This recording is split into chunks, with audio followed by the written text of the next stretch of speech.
G'day viewers, welcome to this week's PB's Retro Restorations. This week it's my build for the Diecast International Builders Impala Invitational. Now when I think of Impalas, I think of land yachts of the 60s and 70s, teardrop taillights, big fins, cars bigger than my house. And I did start off with a vintage Impala, well a Caprice actually, which was part of the problem. But then I ended up with this 96 Impala SS, which may not be everybody's first mental image of an Impala, but an Impala it is, and this is what I'm going to work with. So let's get crack-a-lackin', as they say, and get started. Well, first I'll give you a run through of the one I didn't build. Okay, so shout out to Jeff Tarr. Hi Jeff, hope you're doing okay. Who sent me a link to a video of a guy who did a Mercedes-Benz and with a jeweler saw, cut it and opened it and made all functioning doors and hinges. There's a few guys who do this on YouTube. I thought, I'm going to give that a go. I'll buy a jeweler's saw. Instant expert. Not instant expert. I had some successes. You can see here that I ended up using like 4 different castings. And I tried hinging the boot lids and that, but I really need to get a vise and maybe something to hold the drill in to get those precise points.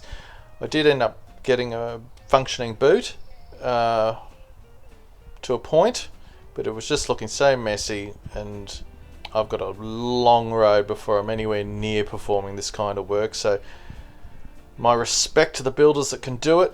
I'm going to keep trying though. I have to say that about 4 Matchbox Caprices died for this trying to. So anyway, and they say you have to break a few eggs to make an omelette. Well, in this case, I broke a few eggs. I made an omelette. The omelette was still inedible though, and ended up in the bin. But there you go. Okay, so let's get started on my backup plan.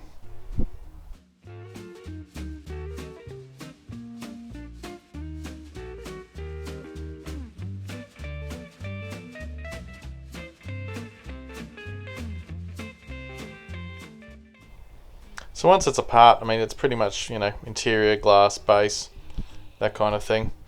When I was looking at the interior, I noticed it's got engine details moulded in on the front of the interior piece. I don't know if this means they're doing an opening hood version of this one at some stage, or it was part of a plan and got left in.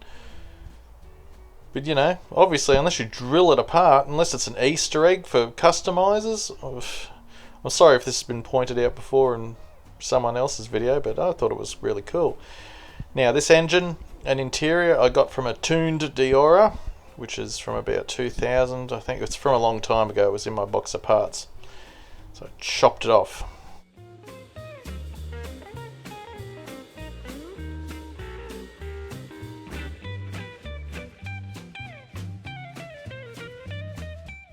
So I'm still learning the magic art of jeweler's saw usage and techniques.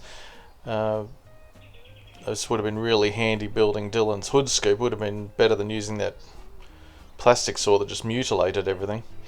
What I don't show you here is me breaking blades left, right and centre. Again, I need to get a proper vise on my new bench. That'll make things a lot easier.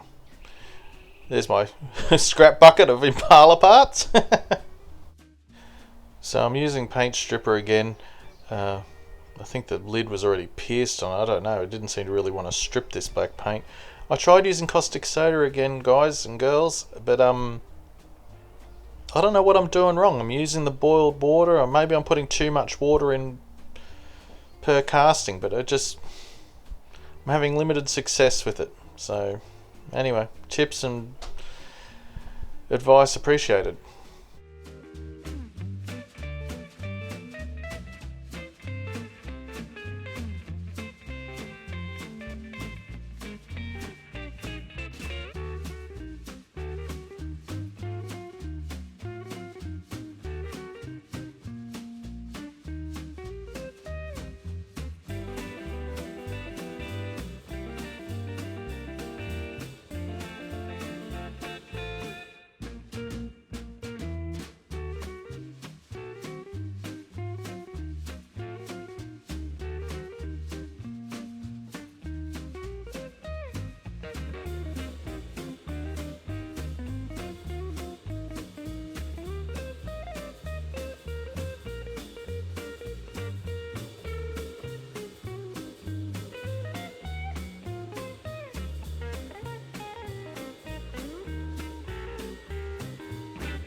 So naturally now I've cut a hole in the bonnet or hood for the big engine.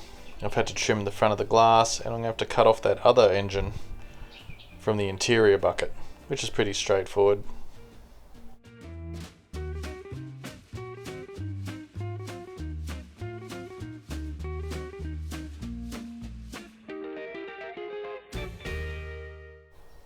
Okay, drilling and tapping time, which I managed to remember to do before I painted it this week, which is good.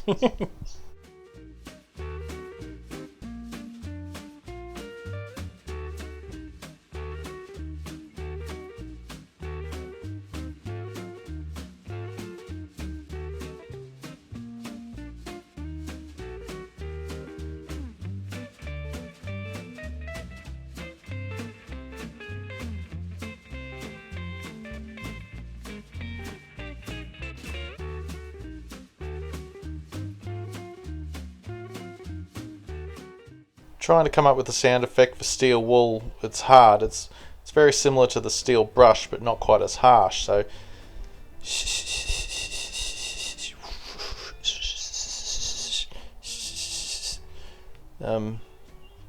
top shelf stuff, right?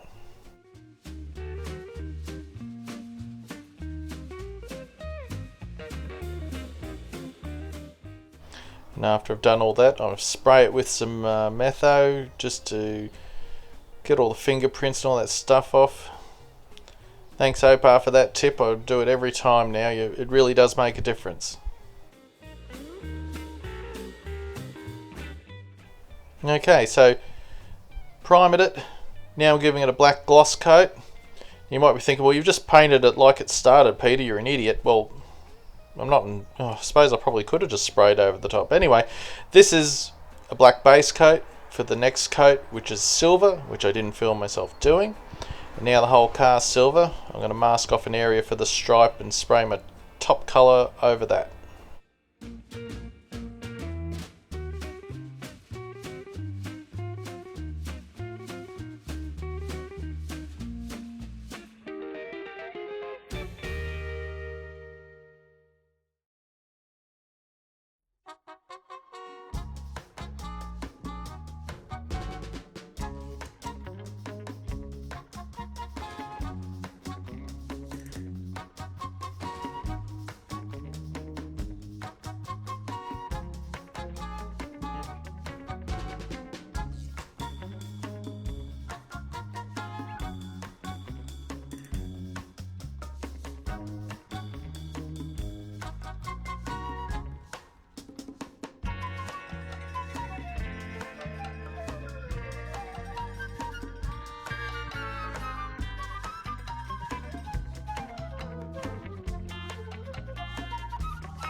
Now the Diora engine had some big nasty get out moulding lines in the middle of it, so I was just sanding them all off. I was going to repaint it anyway, so it doesn't matter about taking all the chrome off. I think I made it better. I think. Okay, so I went to use my paint pen just to do the silver on it, and I don't know if it's the heat in the shed or what it's done, but I think it's turned a lot of my pens and ruined it. So I wiped that off and I did it again, and that didn't work out, so I wiped it off and did it again until it started looking human. Okay, so yes, Super Brains here forgot to film himself putting the top coat of paint on, but you can see the colour I've gone for. Now I'm just doing my gel pen treatment of the tail lights and the brake lights. They came out okay. I put a Molotow base on first. Probably didn't let it dry as long as I should have. And it's not quite as neat as it could be, but it's okay.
Alright, now my man KC in Tasmania sent me these sets of awesome wheels. Thanks very much, KC. They're perfect for this build. Metal Mania 3D and the Diecast Workshop. I'll put a link in his description. You can get these wheels from KC. He does some great builds too, so make sure you check him out. I did do an unboxing video of these wheels, but with my scheduling it's going to come out after this one. So I did give you a proper shout out, KC. That video is still coming, dude. So the wheels were a touch wide for this one, so I had to cut them in half.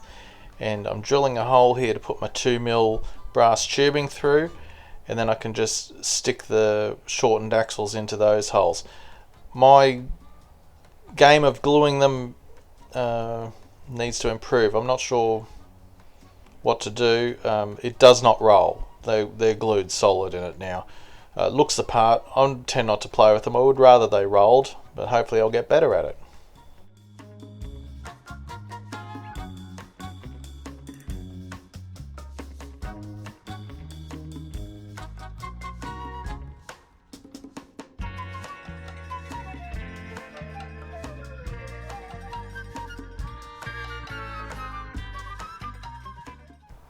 So obviously using the jeweler's saw here just to trim them to length, and then I'll file them flat so they're nice and even.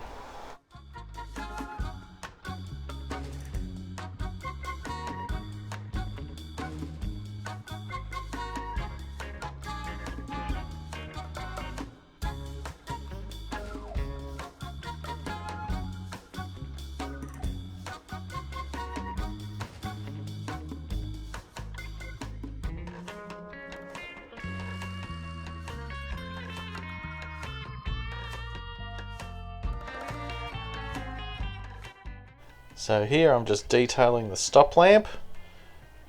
Not that I think you can see it once it's assembled. And speaking of assembly, here I am assembling it. Nothing too tricky here.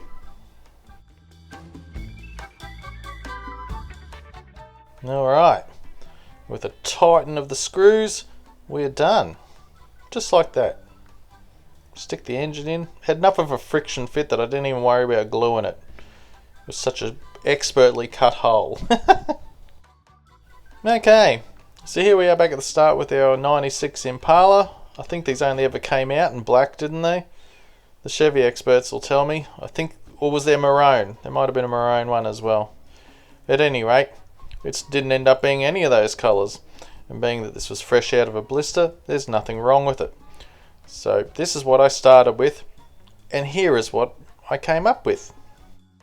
So the first thing you'll notice is how off kilter the tampos for the headlights on the original one were. They were obviously stamped too far down. Anyway, it's looking much better in this pink. I love this pink colour. After I did the Capri in it, I was going to use it again on something, and this is it.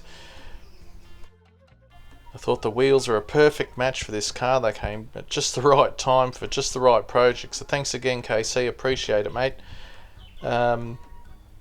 Yeah, quite pleased with this one. It was a pretty quick build. I spent an awful lot of time on the Caprice and didn't leave much time for this one. But that's okay. It doesn't have to take forever to be fun. And I had a bit of fun doing this one, so...